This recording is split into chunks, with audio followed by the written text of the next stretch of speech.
es estudiar, bueno, el asunto es estudiar los lugares litúrgicos como lugares teológicos. ¿Qué nos dice la teología y la liturgia acerca de los lugares que prácticamente frecuentamos, utilizamos todos los domingos o a las veces todos los días para la celebración de nuestra fe? Entonces, hemos empezado desde el sentido de lo sagrado, desde una perspectiva cristiana católica. ¿Qué es lo sagrado? Desde Santo Tomás y desde un texto del padre Yves Congar, hemos visto que lo sagrado es Cristo mismo, es Él y su cuerpo, que es lo sagrado por excelencia.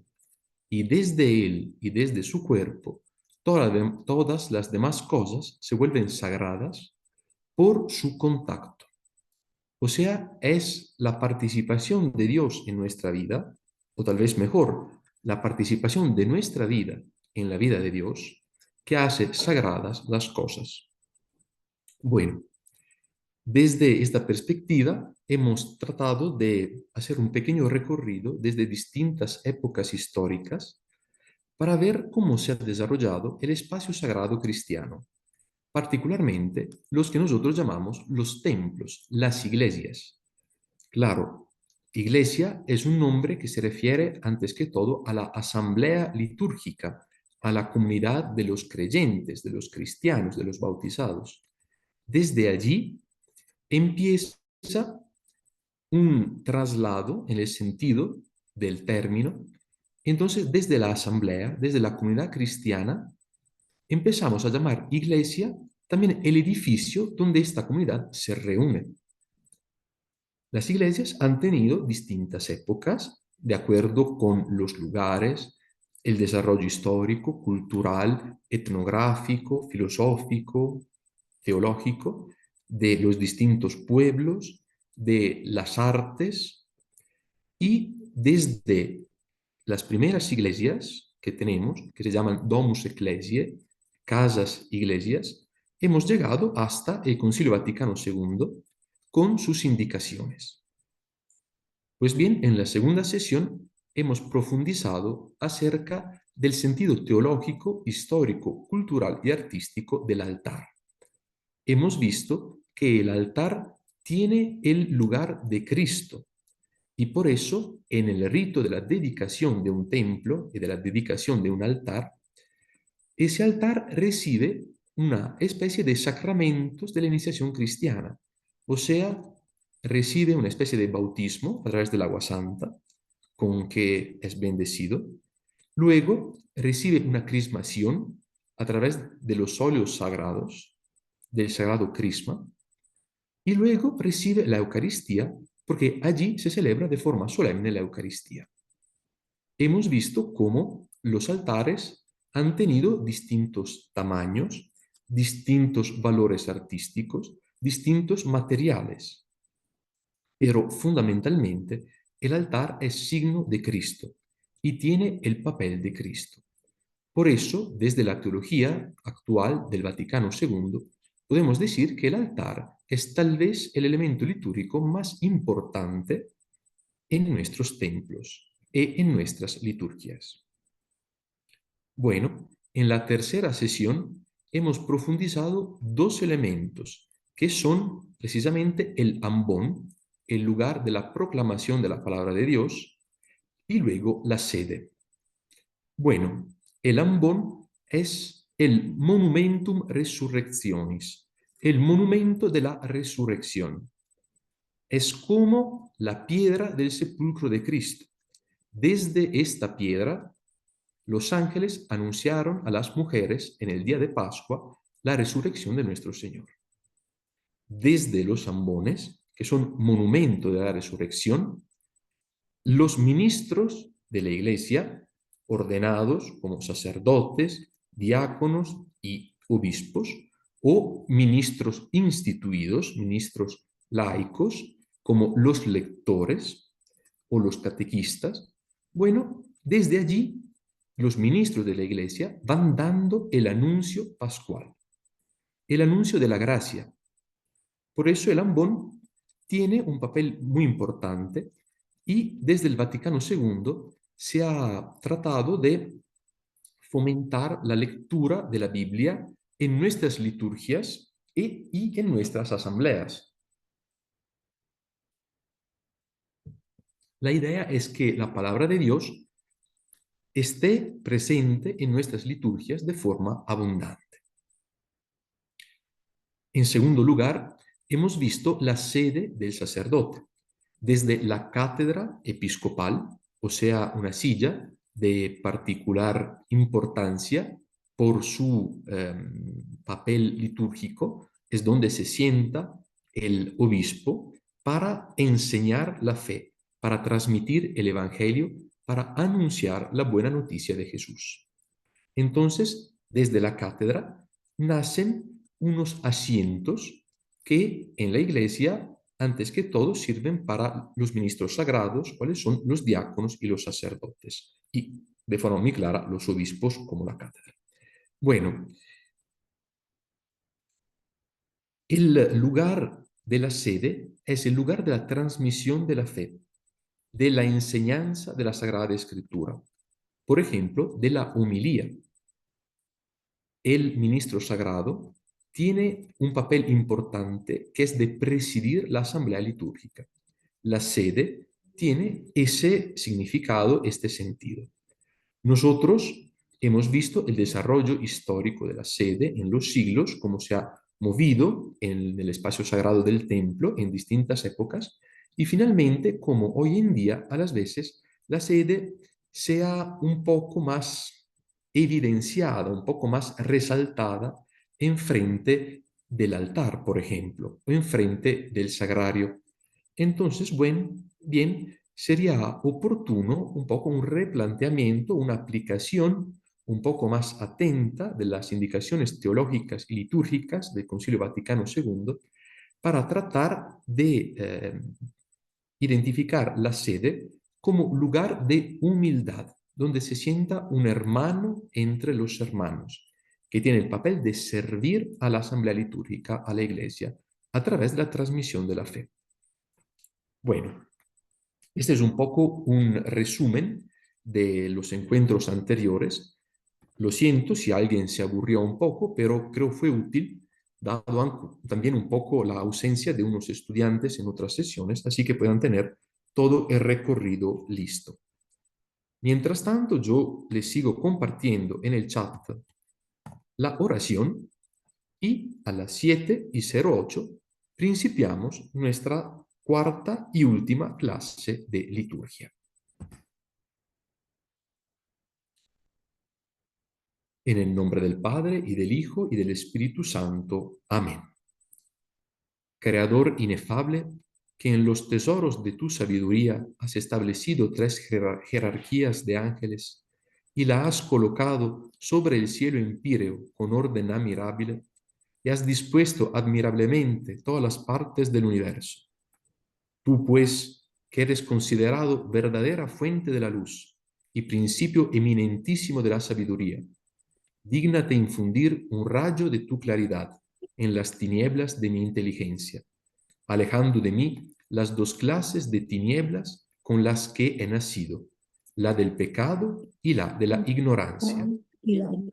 Tú que sueltas las lenguas de los niños, prepara mi lengua e infunde la gracia de tu bendición en mis labios.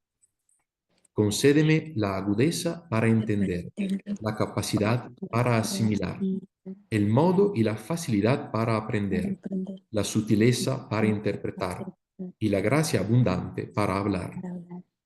Instruye el comienzo, dirige el desarrollo, completa la conclusión.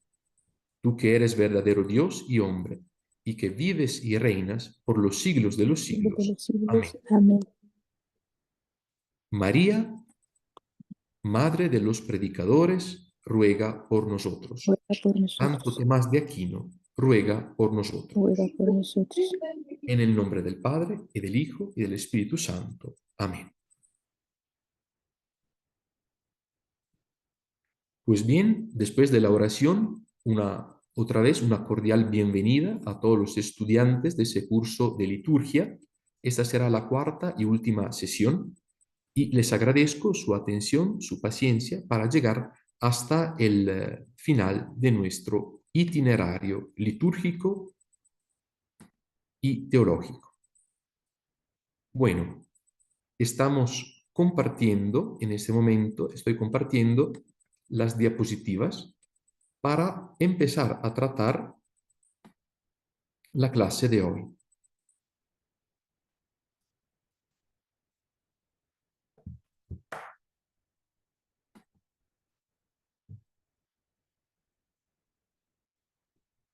Bien, esa cuarta sesión del curso prevé el estudio de dos elementos que son muy importantes y yo diría fundamentales en nuestros templos, el bautisterio y la pila bautismal.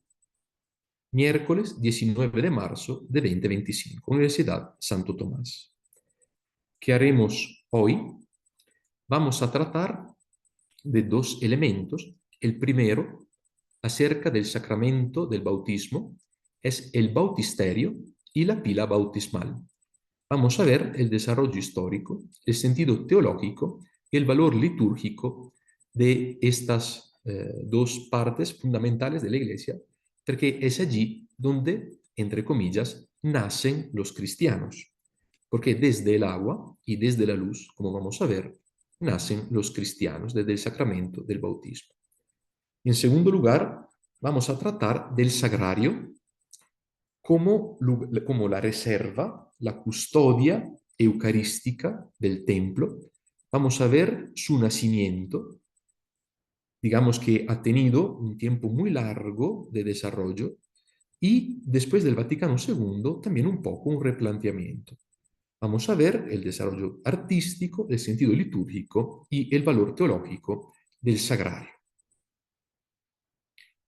Pues bien, empezamos. Sí, aquí abajo. Bueno, empezamos desde la teología del bautismo.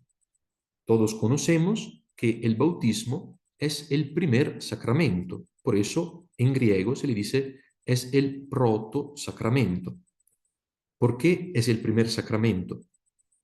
No solo por la importancia fundamental que tiene en nuestra teología y en nuestra fe, sino también porque es el primero en sentido cronológico y es el primero en un valor de la iniciación cristiana. Nadie puede recibir otro sacramento si antes no ha recibido el bautismo. El sacramento del bautismo, dice el Catecismo Romano, es sacramento de la regeneración cristiana mediante el agua y la palabra. Baptismus est sacramentum regenerationis per aquam in verbo. ¿Qué dice ese texto del Catecismo Romano, escrito por San Roberto Bellarmino en el siglo XVI?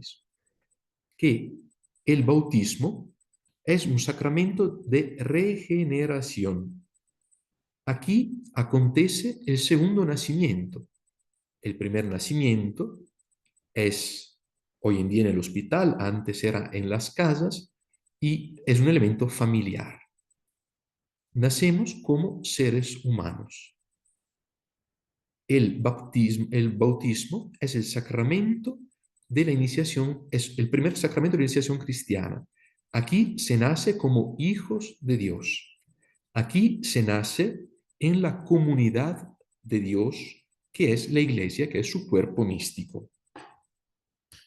Entonces, el bautismo es la entrada a la vida de los hijos de Dios. Es el principio del reino, el primer sacramento de la nueva ley, del Nuevo Testamento.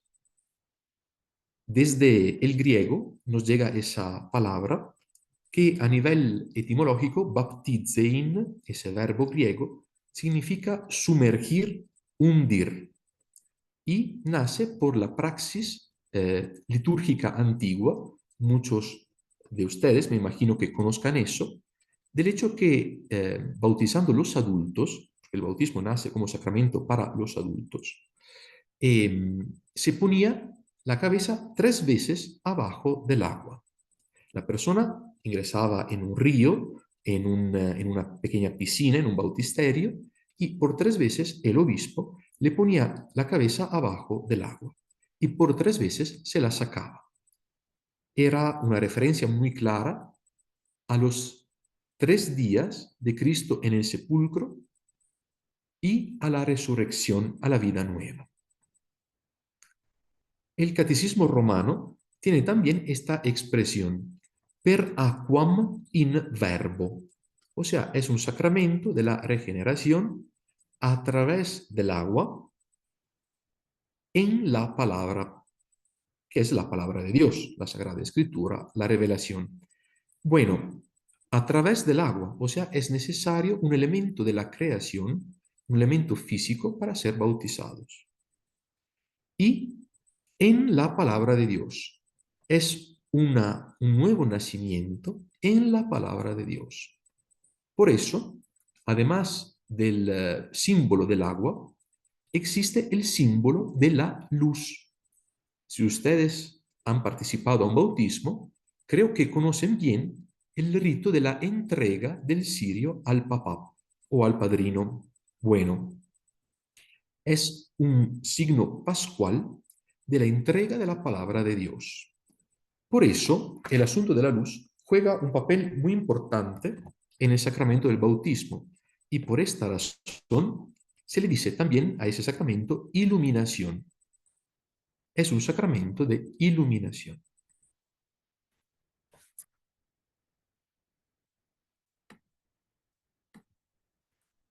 Acá pueden ver 3 bautismos distintos. Solo uno es un bautismo católico. A su izquierda ven el bautismo de los esenios, que es una comunidad, digamos, judía, muy observante, muy atenta a la palabra de Dios, que esperaba al Mesías, y probablemente Juan el Bautista y Jesús han escuchado el sacramento, la idea del bautismo desde ellos. El bautismo de los esenios era, sin embargo, no es un bautismo cristiano, porque es un bautismo de pureza ritual. Es un bautismo de pureza ritual. Los esenios hacían estas abluciones para lavar el cuerpo y poder ser libres de ingresar en la presencia de Dios, en la liturgia, en sus oraciones y en sus encuentros religiosos.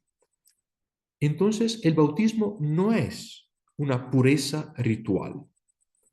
Tampoco el bautismo es la imagen central, el bautismo cristiano, porque esa imagen representa el bautismo de San Juan el Bautista, o sea, quien bautiza.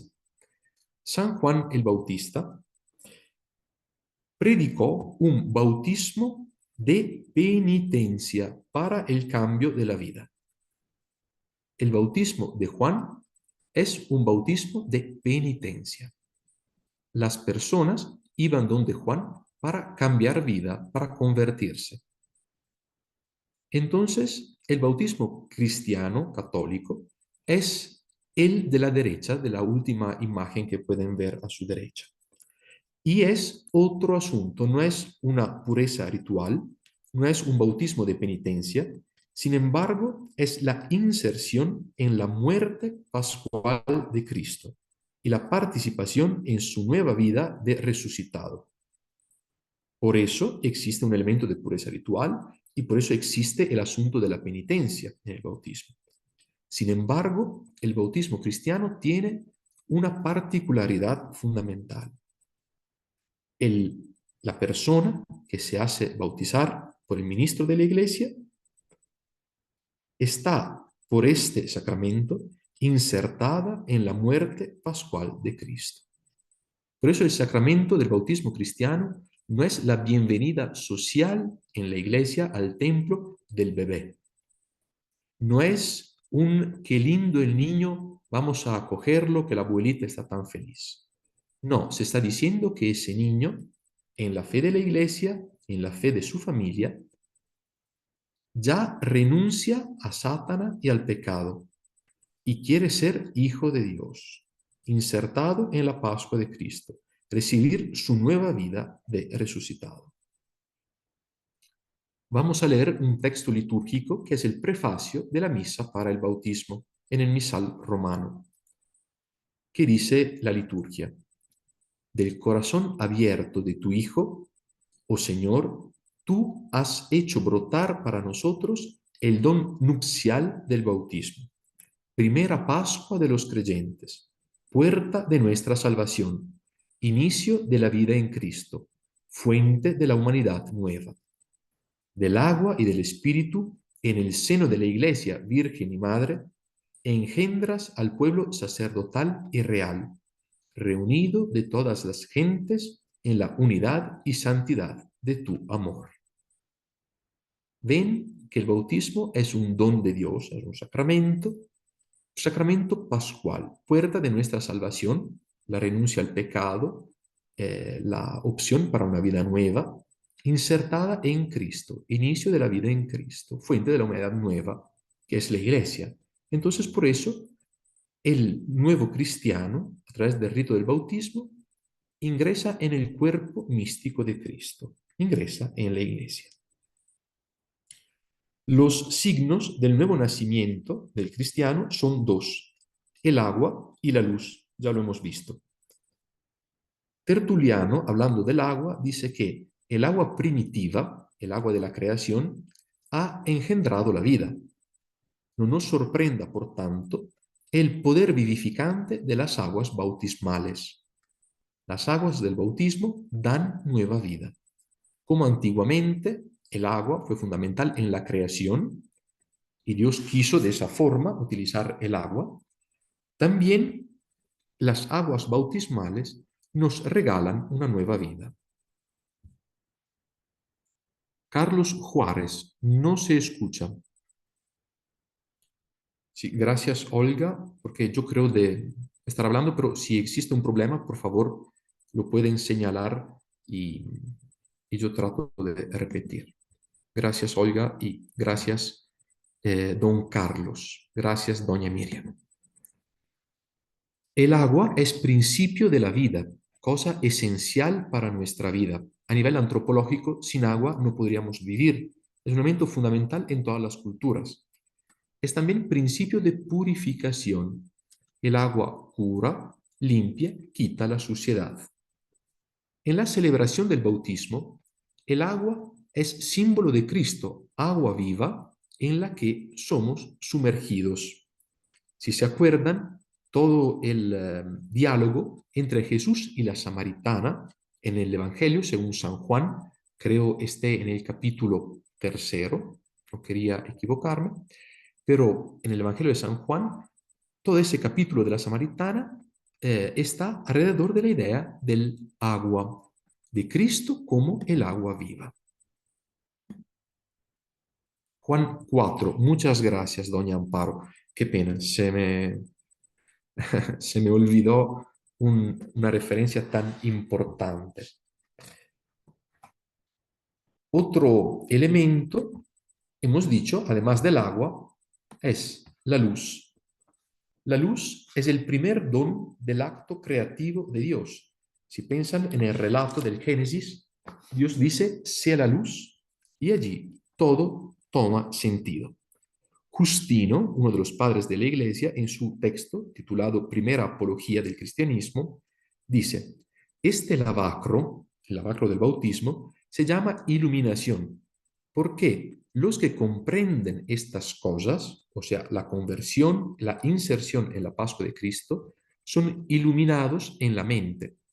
Y el que debe ser iluminado es lavado, el agua, en el nombre de Jesucristo, quien fue crucificado bajo Poncio Pilato, y en el nombre del Espíritu Santo, que ha preanunciado por medio de los profetas todos los acontecimientos concernientes a Jesús. Por eso, los dos elementos del bautismo son siempre el agua y la luz. El bautismo del niño a través del agua y la entrega de la luz de la fe. ¿Se acuerdan que el Papa Benedicto escribió una encíclica llamada, bueno, el Papa Francisco publicó un texto escrito por el Papa Benedicto, en su gran mayoría, que se titula Lumen Fidei, la luz de la fe. Por eso, la entrega de la luz es el símbolo sacramental de la entrega de la fe al nuevo cristiano. Vamos viendo unas tipologías del bautismo. Tipología del bautismo son unos relatos, unos elementos, unas partes del Antiguo Testamento o inclusive del Nuevo Testamento que preanuncian y profetizan el bautismo. Ustedes acá pueden ver unas imágenes, tal vez son LF, sí. Bueno, no sé, pero... Bueno, unas imágenes. Pueden ver, por ejemplo, el arca de Noé. ¿Por qué el arca de Noé es prefiguración del bautismo? Porque el arca de Noé es la iglesia, nos dicen los padres, que salva a la humanidad de las aguas del diluvio, de las aguas de la muerte. También el profeta Jonás en el pez. Como el profeta Jonás ha estado 3 días en el pez, desde el relato de ese libro profético, también Cristo estuvo 3 días en el corazón de la tierra y luego regresó a nueva vida, es el sentido pascual. O también un valor muy fuerte a nivel teológico lo encontramos en el libro del Éxodo. Por eso pueden ver a Moisés como bebé salvado por las aguas del río Nilo en Egipto de la ira genocida del faraón. El agua que salva y ofrece nueva vida. O también aquí estamos eh, después de la salida del pueblo de Israel de Egipto, después del pasaje del Mar Rojo, estamos en el desierto, el pueblo se queja que no hay agua, no tienen agua, no pueden beber, y por eso Moisés ora, reza delante del Señor y pide agua para el pueblo. Con el bastón golpea la roca y de la roca sale el agua para el pueblo. Entonces es el agua que salva al pueblo de Dios. Este es el sentido de la tipología del bautismo. También ya hemos hablado acá arriba del diálogo entre Jesús y la samaritana, que es otra tipología del bautismo. También el episodio de las bodas de Caná, porque Jesús empieza los milagros, transforma el agua en vino. Y este relato de Caná, del milagro de Caná, está muy conectado con la crucifixión que tienen acá abajo. Desde el pecho de Cristo salen sangre y agua, que son la tipología de los sacramentos, el agua del bautismo y la sangre de la Eucaristía. Por eso, Caná y la cruz son dos elementos muy importantes y conectados entre ellos. Acá pueden ver unos dibujos que se encuentran en las catacumbas romanas y son en gran parte imágenes bautismales. ¿Por qué? Bueno, pueden ver distintas imágenes. Pueden ver al cristiano que va rezando aquí, al pez, al pescado, que es símbolo de Cristo, no solo por Jonás, sino también por el hecho que tomando esta expresión, Jesús Cristo, Hijo de Dios Salvador en griego, y escogiendo las primeras palabras de las primeras letras de cada palabra, sale la palabra griega ichthus, que es el pez, el pescado. Por eso el pescado tiene ese valor cristológico.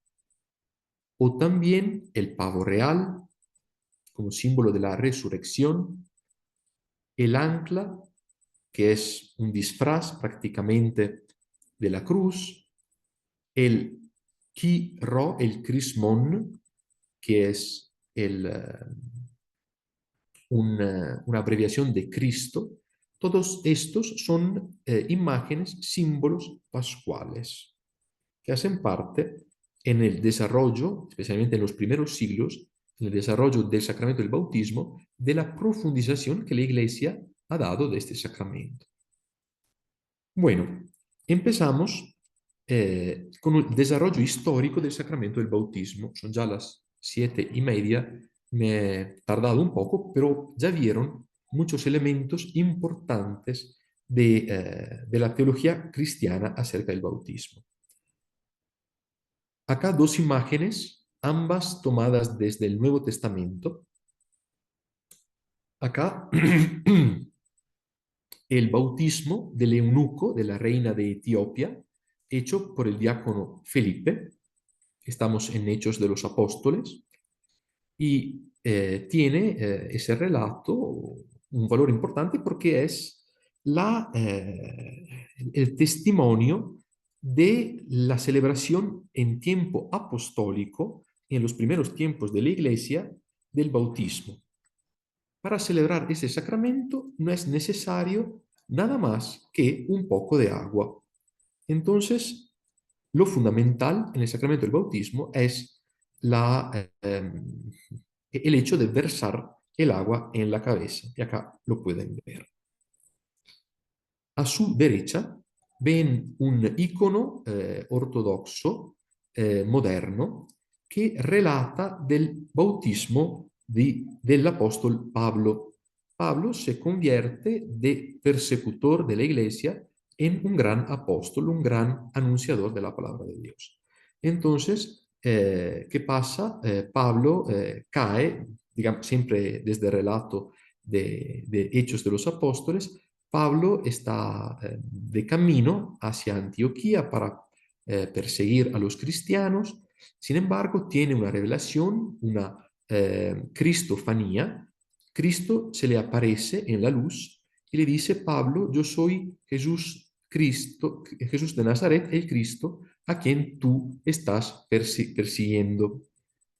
Él pierde la vista y entonces va donde este sabio cristiano que a través de una oración y de un gesto sacramental le ofrece la posibilidad de retomar la vista, luego recibe el bautismo y luego empieza una nueva vida, principiando desde la conversión y un pasaje en el desierto para rezar y para penetrar bien en el misterio de Jesucristo, en el misterio de Dios. ¿Qué existe hoy en día del bautismo en época apostólica? Nada, porque era suficiente un río de agua. Este era lo que era necesario para bautizar, nada más, un río de agua. Será desde el siglo II y III en adelante que empezamos a encontrar en las domus ecclesiae, en las casas iglesias, zonas y salas reservadas para el sacramento del bautismo. Ya ustedes han visto muchas veces esta imagen, esta reconstrucción gráfica de la casa iglesia de Dura Europos entre las actuales Siria e Irak. Y acá estaba la vía, la calle, la entrada, un patio, el salón para la Eucaristía con el lugar del altar y el baptisterio, lugar para celebrar el sacramento del bautismo. Los padres de la Iglesia hablan muchas veces y con gran atención, muchos detalles, acerca del sacramento del bautismo y del catecumenado, que es el itinerario de formación que una persona recibe antes de recibir el sacramento del bautismo, ya que uno recibía el bautismo en edad adulta, ya como varones o como mujeres, era necesario convertirse, cambiar vida y leer las Sagradas Escrituras, conocer las enseñanzas de la Iglesia, todo lo que nosotros ofrecemos a los niños cuando poco a poco aprenden las oraciones, aprenden a ir al templo, empiezan a ir al catecismo, reciben los demás sacramentos. Bueno, en aquel tiempo, en los primeros siglos, se recibían tres sacramentos en el mismo tiempo: el bautismo, la confirmación y la Eucaristía. Claro, para recibir tanto sacramento al mismo tiempo era necesario un tiempo de preparación llamado catecumenado. En ese tiempo ellos recibían clases acerca de los ritos, de las liturgias, de las oraciones. Acá en la imagen de la derecha ven a un bautisterio que se ha conservado y acá entre estas columnas, que probablemente tenían una bóveda acá arriba, ven a una pequeña piscina, una pequeña vasca bautismal. De estos sacramentos nos habla Justino en su primera apología en el 150 después de Cristo, Ireneo de León en su exposición de la predicación apostólica, Tertulián estamos en el 220 después de Cristo, Hipólito de Roma, 217, con la tradición apostólica, Ambrosio de Milán, con un texto acerca de los sacramentos y de los misterios, y Agustín, grande padre de la Iglesia, siempre con otros textos sobre la enseñanza del catecismo a las personas. Como en los catecúmenos. Sí, señor, don Felipe subrayó algo interesante, o sea que la comunidad carismática fundada por Kiko Argüello, los catecúmenos o neocatecúmenos, han retomado muchos elementos de la praxis antigua de la iniciación cristiana. Claro, hoy en día es un poco raro ver a un adulto bautizado, porque ¿qué pasó? Cuando el cristianismo se volvió religión de Estado del Imperio Romano, se construyeron grandes iglesias, grandes catedrales, santuarios y grandes bautisterios. Acá pueden ver a su izquierda el bautisterio de Ravenna con los mosaicos. Ravenna fue capital del Imperio Romano en su última etapa, en el siglo IV y V. Y acá un bautisterio donde vamos a ver siempre esta piscina bautismal muy profunda, porque claro, estaba realizada para los adultos, no para los niños. ¿Qué pasa? En un siglo más o menos, en el siglo, digamos, cuarto y quinto, entre estos dos siglos, casi todos los adultos en el Imperio Romano reciben el bautismo. El cristianismo se ha vuelto religión de Estado por Teodosio y entonces es mejor ser cristiano. Entonces muchos se bautizan. ¿Qué pasa? En un siglo, la Iglesia pierde un valor fundamental del sacramento del bautismo, que era el sacramento para los adultos de la conversión, del cambio de vida,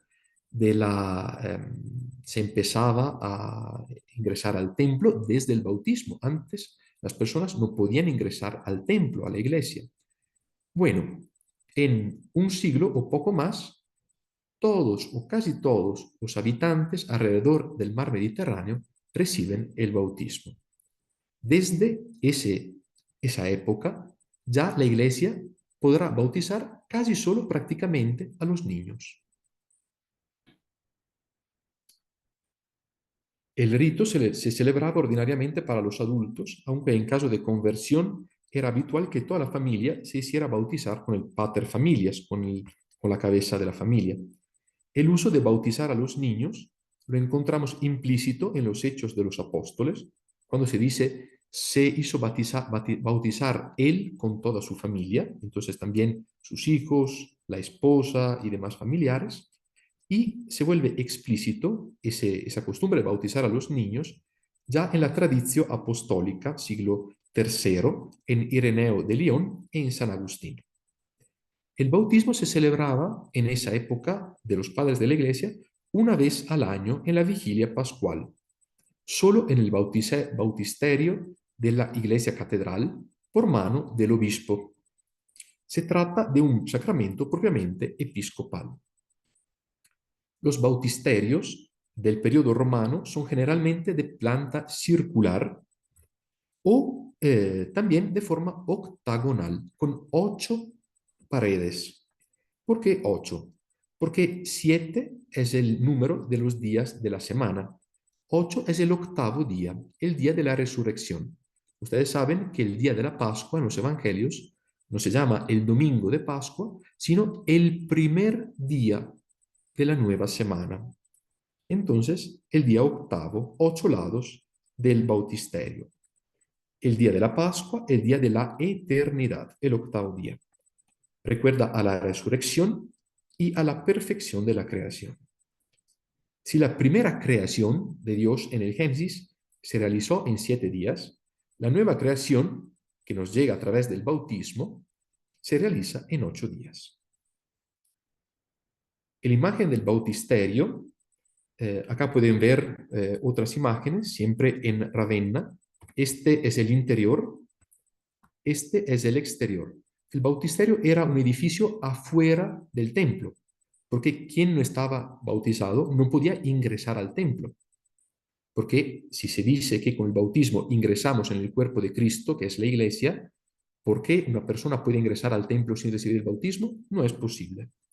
Así eran edificios cerca de las catedrales, pero afuera, en el jardín.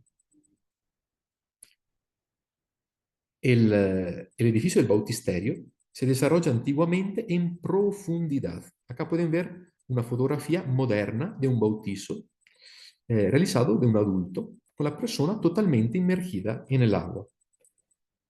Esta imagen nos recuerda la inmersión en el sepulcro de Cristo. Bautismo por inmersión. Por eso San Pablo, en la carta a los romanos, escribe: ¿No sabéis que cuantos hemos sido bautizados en Cristo Jesús, hemos sido bautizados en su muerte, sepultados con él en la muerte? Bueno, sin embargo, cuando se acaba la época de los padres de la Iglesia, casi todos los habitantes de Europa y del norte de África y una parte de Asia, el Asia Menor, quedan bautizados. Ya se empieza a bautizar solo a los niños. Entonces, ¿cómo se puede poner un bebé en una vasca, en una piscina tan grande? Desde el siglo V y VI desaparecen los bautisterios como edificios externos a los templos y nacen las pilas bautismales, pequeñas columnas con una cuenca en donde se coloca el agua bendecida el día de Pascua. Para bautizar a un niño eh, ya no es necesario todo el proceso del catecumenato, ya no es necesario tanta preparación, todo el mundo es católico, se pensaba en aquel entonces. Y entonces se empieza a bautizar a los niños solos en la fe de la familia, en la fe de la iglesia. Ya no es el obispo quien bautiza, sino los párrocos en las iglesias también del campo, porque se siente la necesidad de bautizar el niño muy pronto después de su nacimiento. Ya los papás quieren regalar a su hijo el don de la fe. Por eso, en Occidente, ustedes se acuerdan, yo dije que los adultos, en época de los padres, recibían 3 sacramentos al mismo tiempo: bautismo, confirmación y Eucaristía. Es aquí que, empezando la praxis común y principal del bautismo de los niños, se separan en Occidente estos 3 sacramentos. Así que el bautismo de una, cuando el niño, el bebé nace, llega al mundo, la familia traía muy rápidamente el bebé al templo. A las veces las mamás ni participaban porque estaban todavía cansadas en la cama, en la casa, no salían. Llegaban los papás, los padrinos, el sacerdote, el párroco bautizaba al niño. Luego, poco a poco, se iba haciendo la confirmación cuando el niño ya empezaba a volverse adulto, adolescente, y también el sacramento de la Eucaristía. En Oriente se mantuvo la praxis antigua de los 3 sacramentos al mismo tiempo. Así que desde niños, desde bebés, los ortodoxos reciben bautismo, confirmación, la unción crismal y la Eucaristía. Mientras que en la época apostólica se celebraba el bautismo solo el día de Pascua para evidenciar el relato pascual de este sacramento, se vuelve desde el siglo V y VI a la praxis apostólica de bautizar cada vez que era necesario. También por la alta mortalidad infantil y el deseo de asegurar la vida de gracia, el paraíso, a los hijos ese deseo de los papás. El bautismo se vuelve un sacramento familiar, privado, un asunto de la familia. Ya en las iglesias no se construyen bautisterios, sino tal vez una pequeña capilla, o se empieza a utilizar una pila bautismal cuando se necesita. También desde la Edad Media cambia poco a poco el sentido principal del sacramento. Desde un sacramento pascual, renacimiento de la muerte, resurrección en Cristo, se pasa a un sentido de ablución y purificación. Desde la teología de San Agustín, se interpreta el sacramento del bautismo principalmente y casi exclusivamente como lavar el pecado original. El niño pierde a través de esa ducha el pecado original. El Concilio Vaticano II pidió, a través de su constitución Sacrosanctum Concilium, la restauración del catecumenado. Existen muchos adultos que quieren ser católicos. Entonces empieza desde el Concilio Vaticano II, desde los años 60 del siglo pasado, un curso, digamos, de catequesis para adultos para que reciban los sacramentos de la iniciación cristiana. La Iglesia quiere, con gran equilibrio y gran sabiduría, mantener en vigor la praxis del bautismo de los niños en la fe de sus papás. Pero para los adultos, para los que ya adultos conscientes de mayores de edad quieren volverse católicos, solo una vez al año. Entonces, en la noche de Pascua, en la vigilia pascual. También el Concilio Vaticano II pide la diversificación de ritual. Es distinto bautizar a un adulto o a un bebé. Existen desde el Vaticano II dos rituales, uno para los niños y otro para los adultos. Antes se utilizaba para los bebés un ritual de los adultos y se ponía a contestar a los papás. También el concilio pide la bendición del agua en cada celebración para subrayar el valor pascual. Además, se propone algo que se había un poco perdido, o sea, el bautismo por inmersión, que es la praxis de los catecúmenos, pero también en varios templos existe esta praxis del bautismo por inmersión, que expresa desde la teología de la Carta a los Romanos de San Pablo, expresa más claramente la participación en la muerte y en el entierro de Cristo, en Cristo sepultado. Se pide también desde el concilio que se utilice agua viva y corriente. Entonces, no agua vieja, sino agua viva. Hoy en día, se continúa en muchos casos con la praxis y la práctica tridentina y medieval, y en muchas iglesias no existe el bautisterio como lugar propio, se utiliza de forma corriente un pequeño balde o una pequeña pila bautismal que se pone en el presbiterio. Claro, ustedes ven que desde estos magníficos bautisterios, este es un bautisterio de época medieval, uno de los últimos construidos en Padova, ven la enorme pila bautismal.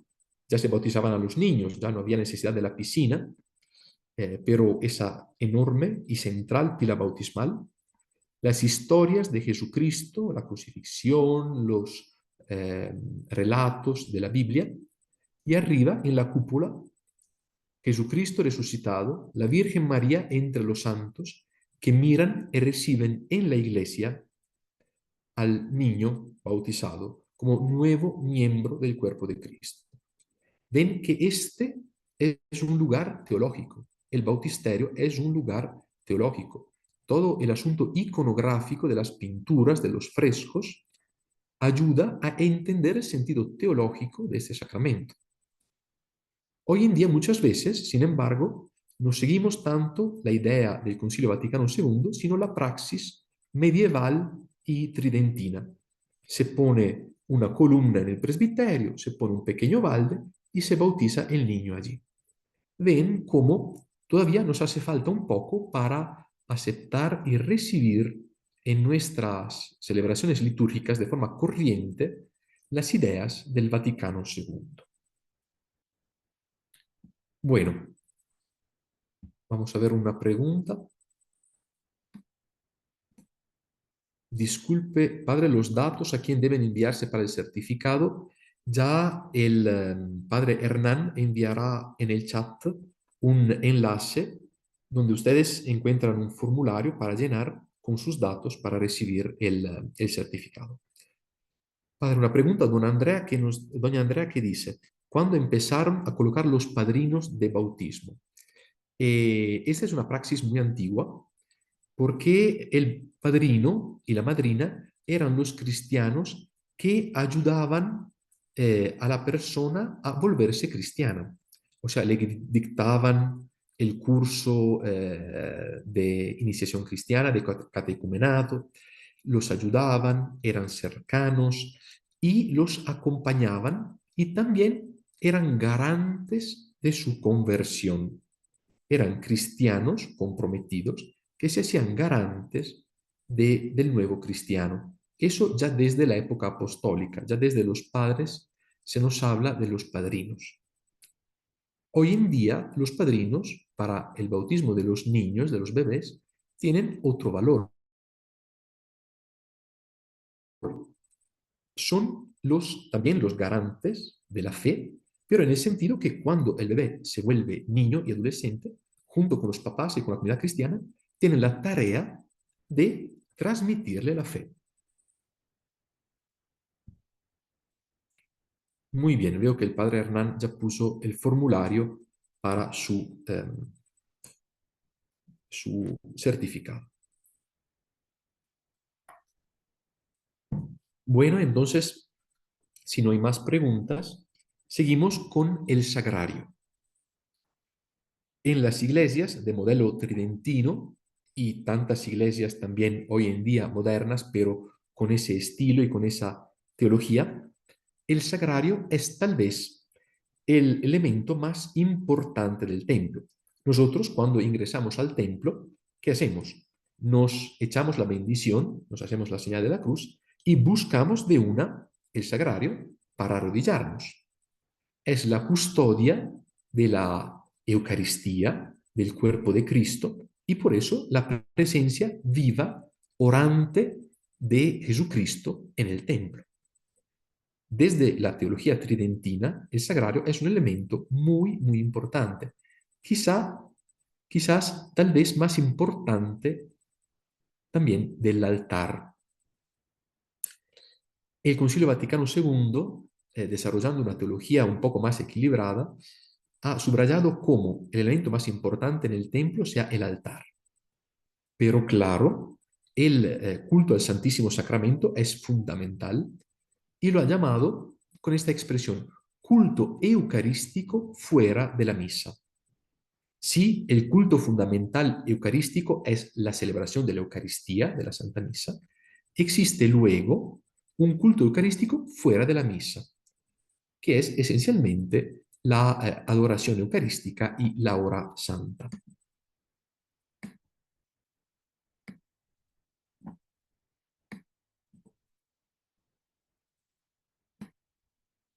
Bueno, perfecto. Son preguntas de organización. En ese ritual, que se titula Rito de la Comunión fuera de la misa, se describe esa perspectiva teológica. El objetivo primario de la conservación de la Eucaristía fuera de la misa, o sea, el hecho que no se consumen todas las hostias consagradas al final de la misa, sino que se guarden en un copón guardado en un sagrario, en el templo. El objetivo primario de la conservación de la Eucaristía fuera de la misa es la administración del viático, o sea, llevar la comunión a los enfermos, a las personas débiles y a los que están muriendo, el viático, la última comunión. También existen objetivos secundarios, que son la distribución de la comunión en las demás misas, porque consumar toda la Eucaristía ya si en 2 horas voy a tener otra misa de domingo y entonces puedo guardar estas hostias para de otros fieles. Y también la adoración de nuestro Señor Jesucristo presente en el sacramento. La teología renovada por el Concilio Vaticano II presenta estos tres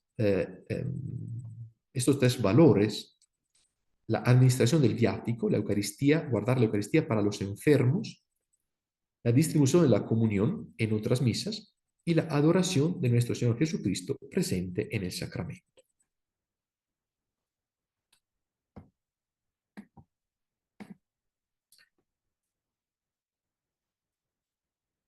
El culto eucarístico eh, nace, bueno, ¿qué pasa? No, bueno, hablamos de la teología y luego de la historia de la reserva eucarística. Bueno, a nivel teológico, el culto eucarístico nace en Europa, en la Edad Media, entre los siglos XI y XII. Se está debatiendo en la Iglesia y también entre los teólogos de la cuestión de la presencia real. Cuestión de la presencia real. O sea, Jesucristo sigue presente de forma real en la Eucaristía también luego de la misa, o todo se acaba con la misa. Jesús permanece en la Eucaristía en cuerpo, sangre, alma y divinidad. Permanece en la Eucaristía además de los sacramentos, o no, ya se va. Y también la Eucaristía, estas hostias consagradas, ¿son cuerpo de Cristo o son una imagen, una alegoría del cuerpo de Cristo? Bueno, la teología de la Edad Media llega a esta conclusión que es propia de nuestra fe católica. Después de la consagración, en la plegaria eucarística, en la Santa Misa, el cuerpo y la sangre de Cristo son verdaderamente, físicamente, y no solo de forma mistérica, alegórica, tocados y rotos por los sacerdotes y los dientes de los fieles. Es una imagen un poco fuerte que a nosotros tal vez nos podría desagradar. Sin embargo, expresa la cuestión de la presencia real y del valor muy concreto que los teólogos de la Edad Media y los papas, los concilios de la Edad Media atribuyen a la Eucaristía. La Eucaristía es verdaderamente, físicamente, y no solo de forma mistérica, el cuerpo y la sangre de Cristo. Por eso son tocados y rotos por los sacerdotes y los fieles. Lo que yo estoy tocando no es un pan consagrado, un pan bendecido como podría ser el pan de San Antonio o el pan de San José. No es una imagen del cuerpo de Cristo, sino es el cuerpo de Cristo, la sangre de Cristo. Siempre en la Edad Media, desde las revelaciones privadas que recibió una monja de la actual Holanda, de los actuales Países Bajos, se llamaba Juliana de Cornillón. Esa mujer, esa monja, recibe revelaciones privadas y mientras tanto florecen muchos milagros eucarísticos. Ella entiende que Dios le está hablando y pide que se hagan procesiones con la Sagrada Eucaristía. Estamos en el siglo XII, que se hagan procesiones con la Eucaristía, que se guarde con más respeto la Eucaristía, que las personas adoren, se arrodillen, recen, imploren, alaben a la Eucaristía. Por eso se refigura a Juliana de Cornillón con la custodia en la mano. El obispo de su diócesis instituye a nivel diocesano en el 1246 la fiesta del Corpus Christi, que antes no existía. Cuando ese obispo es elegido papa por el cónclave de los cardenales, se vuelve el Papa Urbano IV en el 1264, entonces 15 años luego de la fiesta del Corpus Christi a nivel diocesano en Holanda, el Papa instituye a nivel universal la fiesta del Corpus Christi. Hay que escribir la misa del Corpus Christi, el oficio divino del Corpus Christi, y el Papa pide a Fray Tomás de Aquino, de la Orden de Predicadores, a Santo Tomás de Aquino, escribir las oraciones.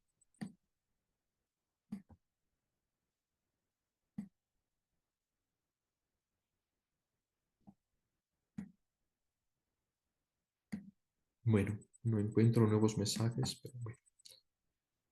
En la imagen de la derecha pueden ver Santo Tomás de Aquino, alrededor de los cardenales, quien entrega las oraciones, la misa, el ritual de la fiesta del Corpus Christi al Papa Urbano IV, 1264. Nacen nuevas formas de devoción y nuevos cultos, nuevos rituales. La elevación después de la consagración, el hecho de mostrar la hostia consagrada y también poco a poco el hecho de mostrar el cáliz después de las palabras de consagración. Este es un rito que en la misa nace en la Edad Media, en el siglo XIII. La exposición del Santísimo Sacramento de forma solemne, la bendición eucarística, las procesiones y también las 40 horas de adoración a Jesús sacramentado, son prácticas medievales muy católicas, muy apreciadas por el pueblo de Dios todavía, y nacen desde esa fiesta de Corpus Christi, desde estas revelaciones de la beata Juliana de Cornillón. Sin embargo, al mismo tiempo, bueno, acá estas informaciones que ya les había presentado. Sin embargo, paralelamente, disminuye cada vez más la frecuencia a la comunión. Las personas adoran a la Eucaristía, pero no comulgan o comulgan siempre menos. Por eso en el 1215 el Concilio IV del Laterano tiene que decir que para ser católico una persona tiene que comulgar por lo menos una vez al año. Si no comulgas al menos una vez al año, ya no eres católico, ya abandonaste la fe. Al menos una vez al año en el día de Pascua. También que pasa, por distintas razones, se empieza a comunicar a los fieles, a los pocos que comulgan, antes o después de la misa, pero no en el momento de la comunión. Será con el Papa Pío X, a principio del siglo pasado, 1905-1910, que se retomará la praxis de la comunión frecuente. También el Papa San Pío X bajará la edad mínima para hacer la primera comunión a 7-8 años. Y luego el Vaticano II retomará la praxis antigua de la comunión frecuente. Una pequeña historia del sagrario. Ya que hemos visto el sentido teológico de la Eucaristía, de la reserva, hemos visto el desarrollo en los siglos, vamos a ver físicamente cómo nació el sagrario. Bueno, El uso de conservar a la Eucaristía nació de una vez con la Santa Misa. Cuando se celebra la misa, ya se tiene la idea de conservar a la Eucaristía. ¿Por qué se conservaba? Se guardaba para los enfermos, se enviaba la Eucaristía a los ausentes. También, cuando estaban los cristianos abajo de las persecuciones, se enviaba la Eucaristía en la cárcel para los que estaban presos por su fe. Los cristianos, también en esa época apostólica, en los primeros siglos, se llevaban a la casa la Eucaristía envuelta en un telo, en un lienzo, y ya que la idea de la misa cotidiana nace un poco después, antes, en los primeros siglos, la misa se celebraba prácticamente solo en los domingos, los cristianos se llevaban a casa una parte de Eucaristía, una tajada de pan, y se comunicaban todos los días, por lo general antes del almuerzo. También la Eucaristía se entregaba a los cristianos que hacían largos viajes. La Eucaristía es pan del camino y los cristianos la llevaban en sus viajes para comunicarse en la vía. Progresivamente, con la construcción de las iglesias y de las basílicas, y también con la celebración cotidiana de la misa, se empezó a no dar ya la comunión a los fieles de forma personal, privada. Y entonces se dice, miren, no conserven la Eucaristía en la casa, sino que la conservamos acá en la iglesia. Cuando usted la necesite, venga al templo y acá se la guardamos. Luego, todos los días se empieza a celebrar la misa. Si quieres comulgar, no te llevas a la casa el pan, sino que participas todos los días a la misa y puedes comulgar. En las iglesias, entonces, nace como un armario, un, un pequeño, una pequeña parte, por lo general, en la sacristía, no en el templo, sino en la sacristía. Un pequeño armario donde se coloca la Eucaristía, el pan consagrado. Acá pueden ver la imagen, es un poco, no es muy linda, pero es tal vez uno de los primeros copones. Es una especie de taza en marfil, donde pueden ver el arcángel Gabriel, quien anuncia la encarnación del Hijo de Dios a la Virgen María.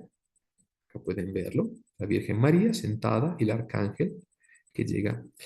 Y era una especie de taza donde se colocaba el pan consagrado, la Eucaristía. Y luego esta taza se colocaba en ese armario en la sacristía, ya que era un lugar sagrado, se le decía secretarium, y da secretarium llegó sacrarium y en castellano sagrario. Los diáconos estaban encargados de guardar las llaves de este armario. Poco a poco se crean copones para guardar los panes consagrados. Ese copón hoy en día está conservado en un museo en Berlín y es del cuarto siglo después de Cristo.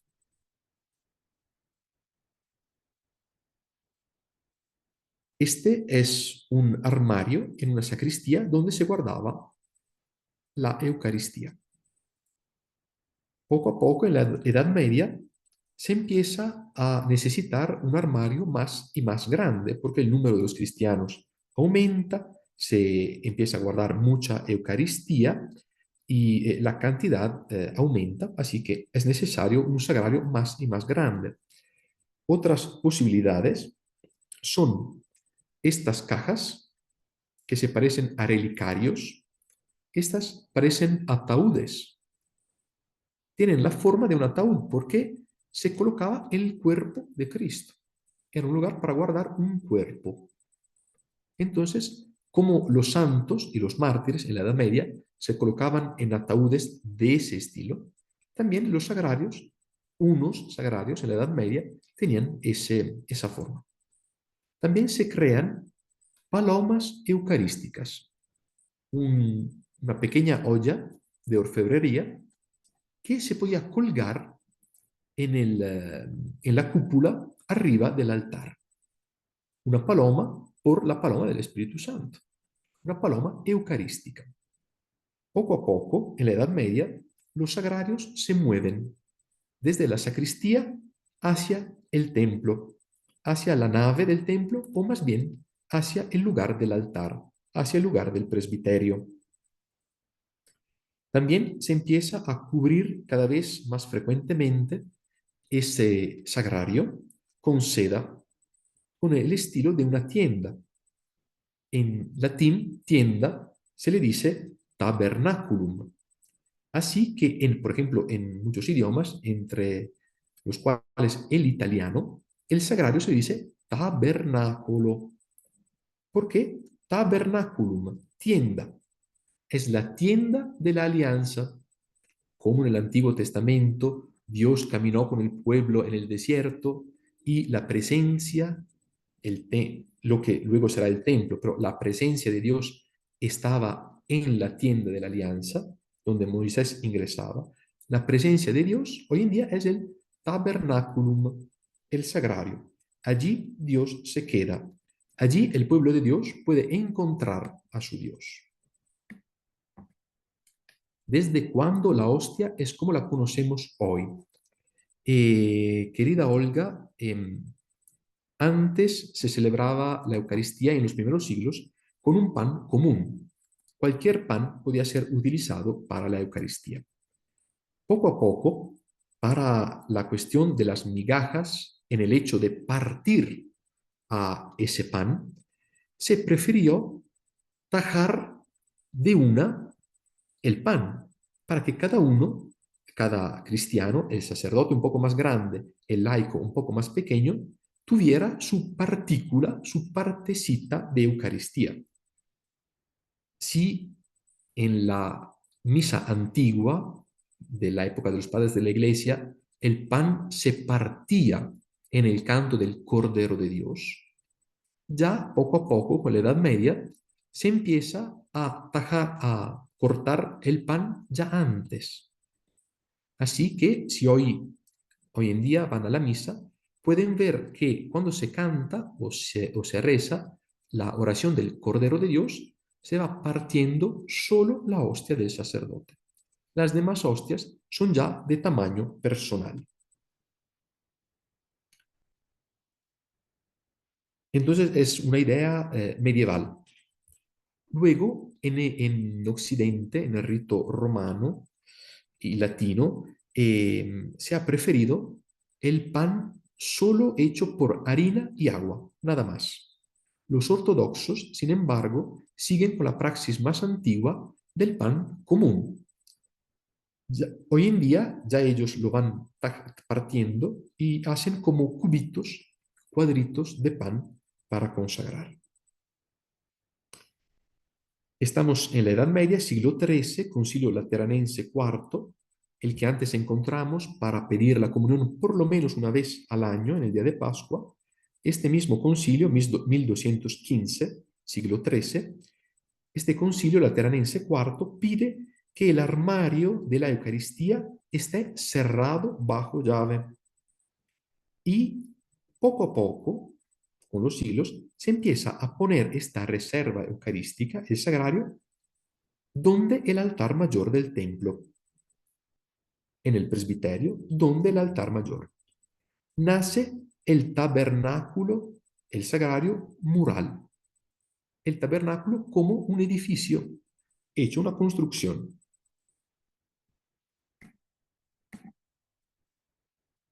Yo les dije que poco a poco el sagrario se pega al altar y se vuelve como una pequeña edícula, una pequeña construcción, una casita, donde el altar mayor.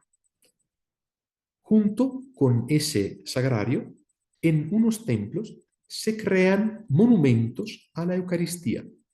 Acá estamos en la Catedral de Volterra, en Italia, y desde ese monumento se colocaba el copón para la exposición eucarística.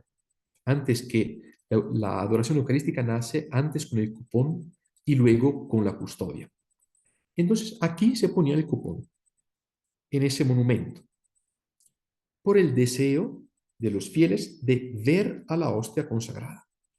Por eso, como ya les había dicho, empieza la praxis siempre más común de la elevación.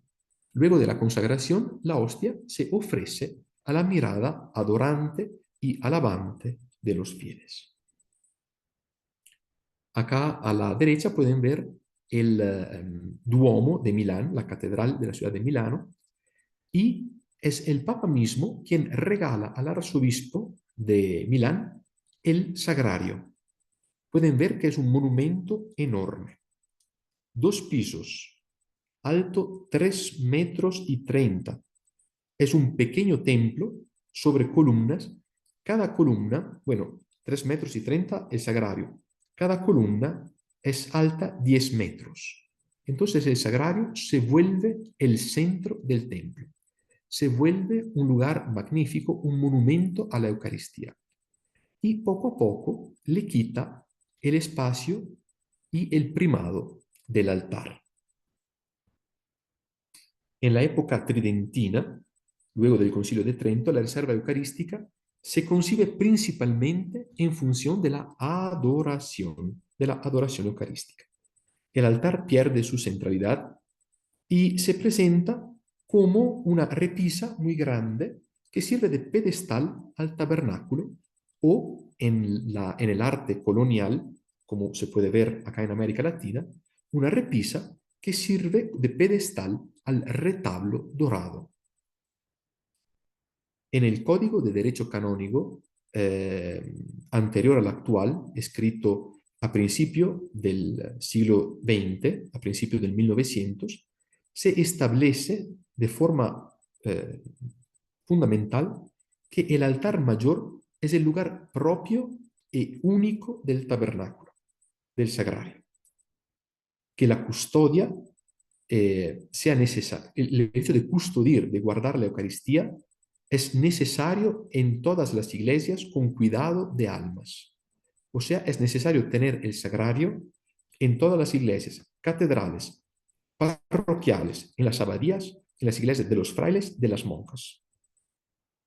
Se prohíbe al mismo tiempo guardar la Eucaristía en casas particulares y se prohíbe llevar la Eucaristía en los viajes.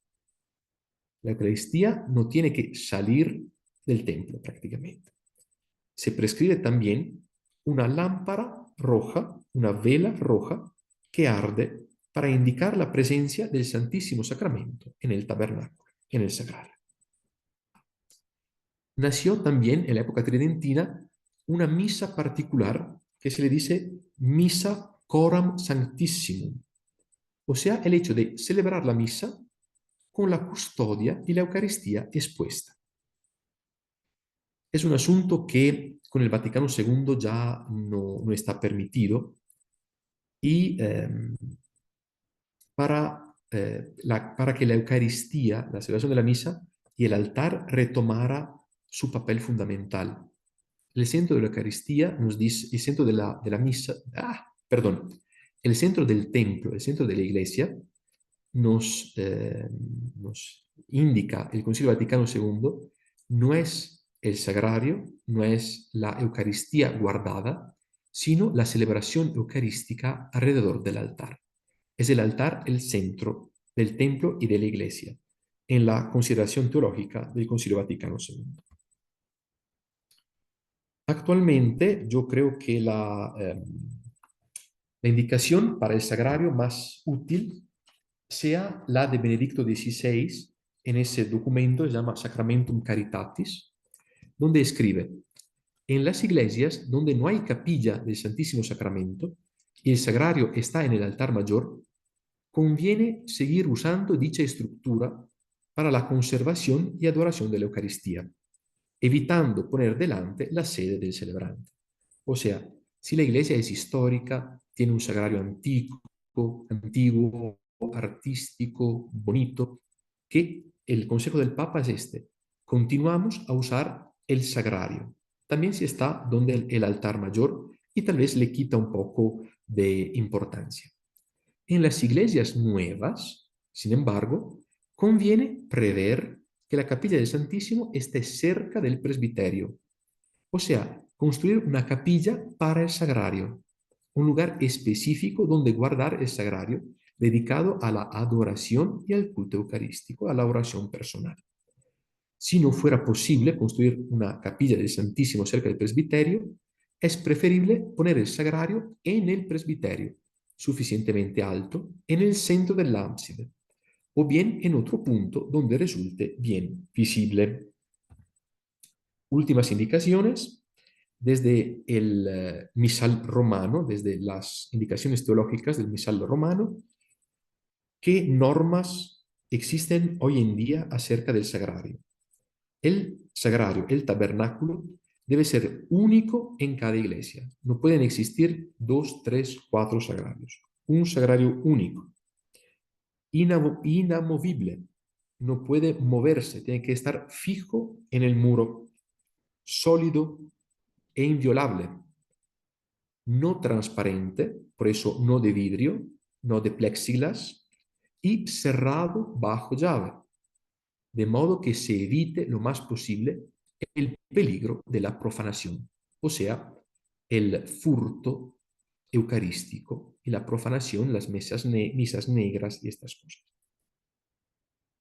Las iglesias y los oratorios públicos en los que, según el derecho, se conserva la Santísima Eucaristía, según el derecho canónico, tienen que permanecer abiertos todos los días, al menos algunas horas, según un horario, de modo que los fieles puedan detenerse fácilmente en oración ante el Santísimo.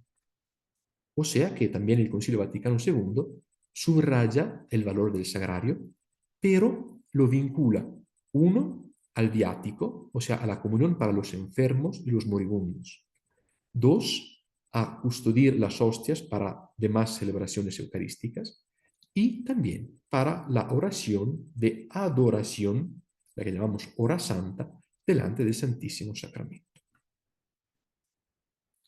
Muy bien, son las 8:22 y he concluido la exposición. Sin embargo, tenemos un tiempo para sus preguntas, sus dudas, si quieren pedir algo, y yo estaré acá para sus dudas.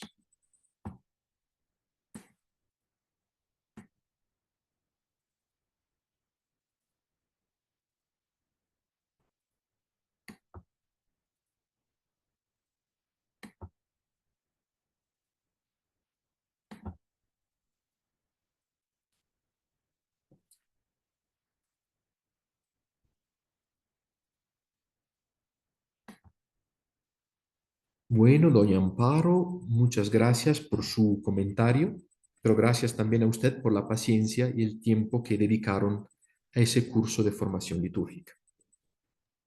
Vale, Marco, disculpa que nos volvamos a un tema anterior, pero Ujú. justamente en esta adecuación de las iglesias en donde está el altar, la cruz, el Santísimo, como una de las imágenes que nos mostrabas, ¿qué es lo más adecuado? Mm. Bueno, después del concilio ha nacido todo un filón de reflexión teológica y arquitectónica y artística acerca de lo que se llama el adecuamiento de las iglesias antiguas a la nueva liturgia.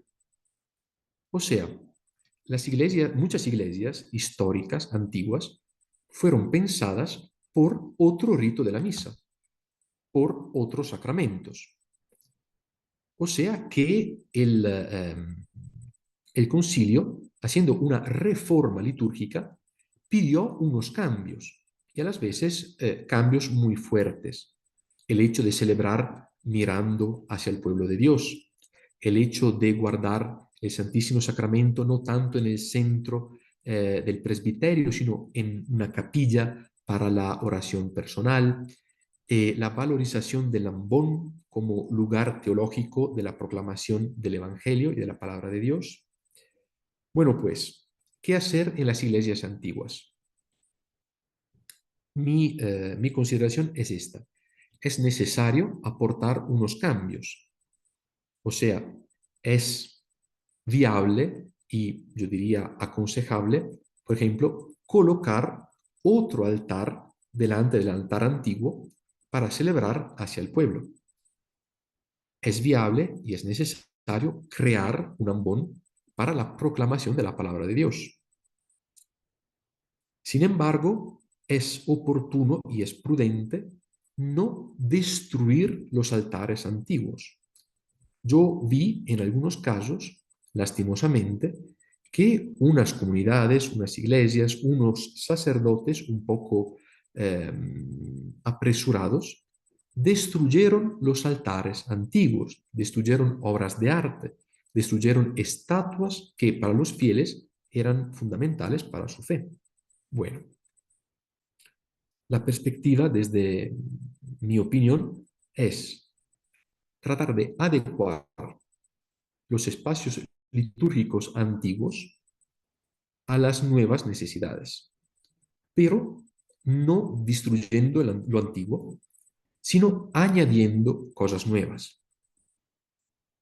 El Papa Benedicto XVI, por ejemplo, decía, si el sagrario tiene un monumento artístico, si todas las personas siempre están acostumbradas a arrodillarse delante de ese sagrario, ¿por qué construir otro sagrario? Sigan con el mismo sagrario. Sin embargo, si es una iglesia nueva, allí sí se podrá bien construir una capilla para la oración personal y para la adoración eucarística. También el altar. No hay que destruir lo antiguo, sino guárdese lo antiguo como testigo de otra época de desarrollo de la iglesia, en la conciencia que los templos son lugares vivos. Eso es algo que quería subrayar un poco, tal vez no lo dije tantas veces.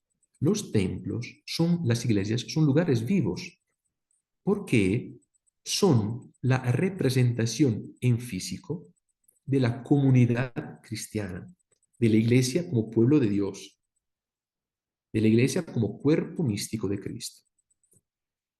Así que, según las cambiantes teologías, según una comprensión distinta, a las veces más profunda, a las veces menos profunda de la palabra de Dios, los templos siempre en los siglos se han desarrollado y modificado según las liturgias, los sacramentos, las celebraciones. Cada templo nos ofrece una idea teológica. Por eso los templos son lugares teológicos. Porque el arquitecto, el artista, el sacerdote, la comunidad cristiana que ha construido ese templo, esa iglesia, quería vehicular una imagen de Dios, una comprensión del Evangelio, una predicación de la palabra de Dios desde sus perspectivas, con sus herramientas, con sus límites, con sus lados positivos. Entonces, agradecer a la comunidad cristiana por su herencia, lo que nos ha encomendado. Eso es fundamental. Agradecerle a las anteriores generaciones cristianas por su herencia y celebrar desde la actual comprensión del Evangelio y de la revelación, que es desde el Concilio Vaticano II. Como dijo el Papa Francisco, la reforma litúrgica es fundamental y no podamos quedarnos atrás. No podamos quedarnos con formas demasiado antiguas. La liturgia evoluciona porque las personas evolucionan, porque la teología evoluciona, porque la comprensión de la fe evoluciona. Bueno, muchas otras intervenciones. Les agradezco por sus mensajes, doña Miriam, don Felipe, doña Lucía, Julie, doña Amparo. Claro, no destruir lo antiguo. Miren, en la liturgia existe un principio que de forma un poco ridícula podría decir es el principio de la vieja tía soltera. Ustedes conocen estas solteronas, ¿no? Que en sus casas guardan cualquier cosa. nunca votan nada, siempre guardan, guardan y guardan. La liturgia tiene ese mismo principio de estas viejas tías. O sea, la liturgia va añadiendo cosas. El proceso de transmisión de la fe, de crecimiento, de reforma litúrgica, no acontece nunca por destrucción, sino siempre por añadidura. A las cosas antiguas se añaden cosas nuevas. A ritos antiguos se suman otros ritos nuevos, pero nunca se destruye el antiguo por los nuevos. Acuérdense también, Jesús en el Evangelio nos da esta sugerencia, porque de otra forma se botaría el nuevo y el antiguo. Hay que hacer una idea de conservación de la revelación y de la transmisión de la fe bajo un criterio de añadidura. Jesús cumple lo antiguo, no lo destruye, Él lo cumple.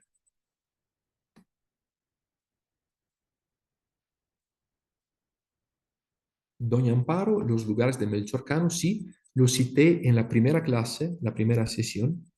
Muchas gracias a las madres y a las hermanas del noviciado. Gracias, don Amílcar. Don Carlos tiene una pregunta acerca del bautismo. Cuando un laico bautiza a un niño o a alguien que está enfermo, ¿cuál es el protocolo a seguir? Bueno, el bautismo es un sacramento en el que cualquier cristiano o inclusive cualquier persona no bautizada puede ser ministro de Dios. En caso de peligro de vida para el bebé o para la persona, cualquier persona, inclusive no cristiana, puede dar el sacramento del bautismo. El rito es muy sencillo y lo pueden hacer ustedes también en caso de grave necesidad. ¿Qué pasa?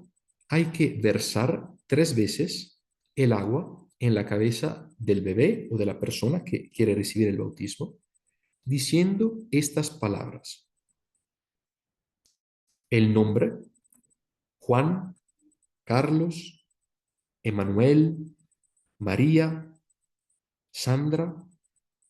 Entonces, Carlos, yo te bautizo en el nombre del Padre y del Hijo y del Espíritu Santo. Y cuando se dice Padre, Hijo y Espíritu Santo, versar el agua en la cabeza. Este es el rito mínimo para la celebración del bautismo en casos de emergencia, en casos muy graves. Luego, esta persona tiene el deber de relatar la información de ese bautismo bajo grave necesidad al párroco de la parroquia donde se celebró el bautismo. Y también informar a la familia o a la persona adulta, en caso de una persona adulta, que tendrá que completar el sacramento con los demás ritos, con la escucha de la palabra de Dios, con la crismación, con la entrega de la vela que representa a la fe y la fe pascual, en otra celebración cuando la situación ya se hará resuelto, cuando el bebé no estará en peligro de vida o cuando la persona se hará recuperada. Entonces, un rito mínimo realizable por cualquier persona y luego un rito que completa en el templo con un sacerdote o con un diácono o con un obispo para completar los demás ritos del bautismo. Amílcar pide sobre el bautismo de emergencia, por ejemplo en un accidente, si no hay agua, ¿qué otra materia se puede utilizar o qué se haría en este caso? Bueno, ¿cuál es la materia, el material, la res, decían los latinos, del sacramento del bautismo? El agua. No se puede utilizar ningún otro líquido.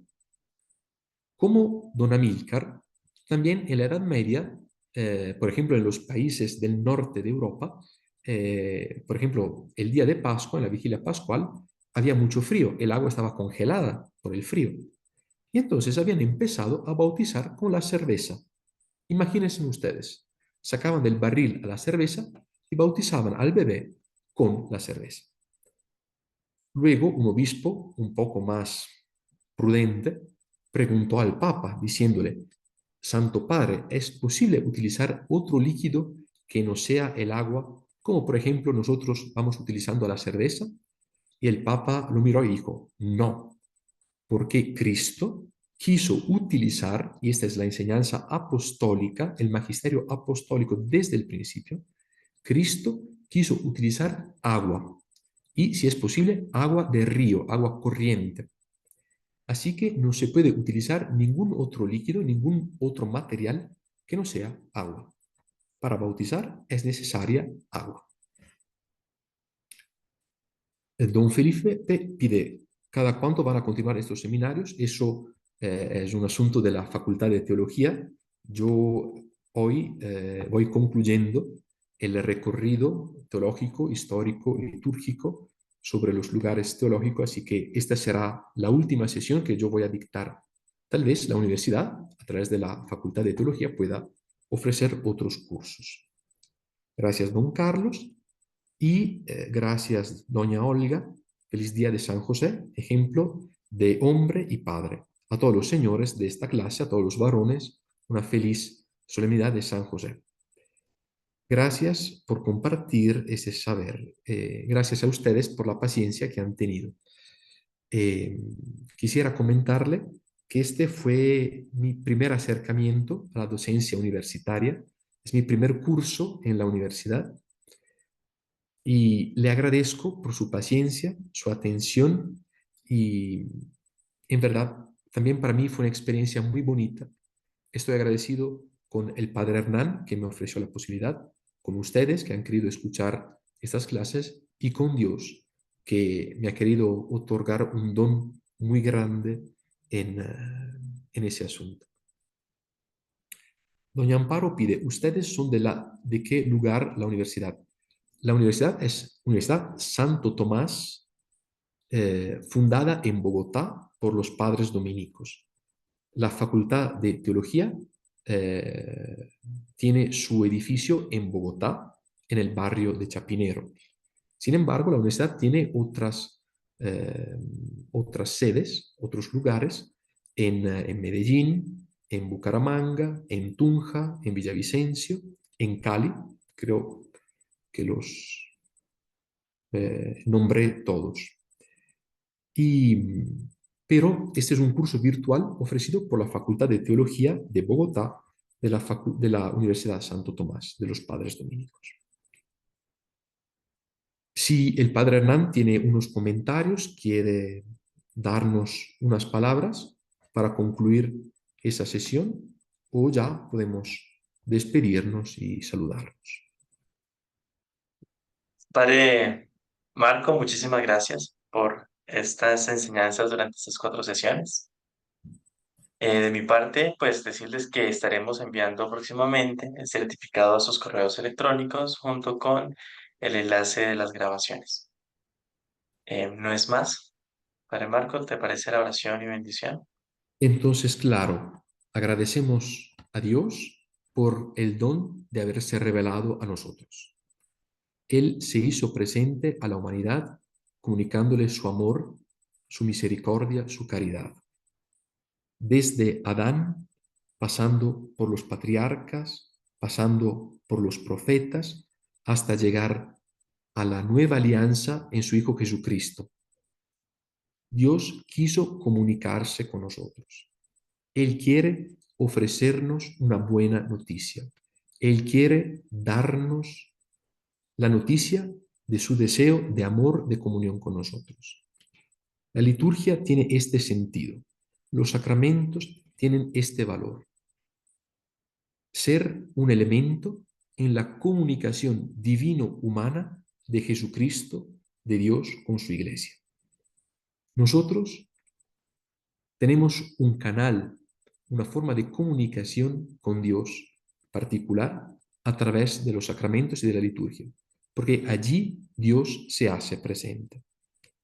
Que ese curso sobre los lugares litúrgicos, los lugares teológicos, pueda ser útil en su formación, en su fe. Que puedan profundizar en la buena noticia, en la revelación de Jesucristo, para ser sus amigos, para ser sus hijos, para ser en comunión con nuestro hermano Jesucristo.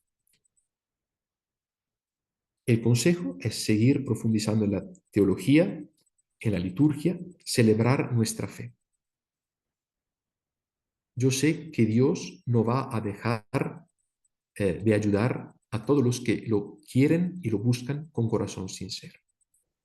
Agradecémosles pues a Dios, uno y trino, Padre, Hijo y Espíritu Santo, que en su misericordia se ha revelado a nosotros. Gloria al Padre y al Hijo y al Espíritu Santo, como era en el principio, ahora y siempre, por los siglos de los siglos. Amén. En el nombre